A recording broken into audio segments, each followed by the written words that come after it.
আজি দুদিন তিনিদিনৰ মূৰত আজি অন্য এটা ভিডিঅ'লৈ চবকে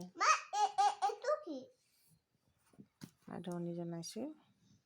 ছোৱালীক পঢ়াইছোঁ, এয়া ছোৱালীয়ে পঢ়িছে, লিখিছে। বয়স 3 বছৰ হৈছেহে বাৰু। এনেই সন্ধিয়া সময়কণ কিতাপখন গুৰিত অকণ দেখুৱাওঁ আৰু যি মন যায় তাকে লিখে। এইটো অটো লিখিছে এয়া। তাৰপিছত আৰু কি লিখিছা মানে এয়া এক লিখিছে। গোটেই বহীখনে আঁকি বাকি চব সাং কৰিছে। এয়া বহি আছোঁ তাইকে লৈ ব্যস্ত কৰি।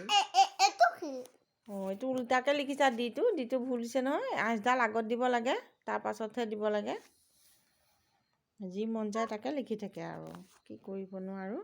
তাৰপিছত এয়া ছোৱালীয়ে পঢ়িছে, সেয়া পঢ়াই আছোঁ আৰু বেলেগ ভিডিঅ' একো বনোৱাই নাই। এইটো কি একো হোৱা নাই, এইটো আলুগুটি হৈছে অকল। এইটো লিখিছা, এক লিখা, এইকণতে 1 2 লিখা, এইকণতে 1 2 লিখা। তাৰপিছত এয়া 2 লিখিলে, সেয়া 1 আগত লিখিব লাগে, 2 লিখিছে। এই কি খেলমেলকৈ লিখিছা, মানে ধৈৰ্যটো কম আৰু। তাৰপিছত সেয়া আৰু কি কৰিম, লিখিব নাপাৰোঁ। লিখিব নাপাৰে বোলে।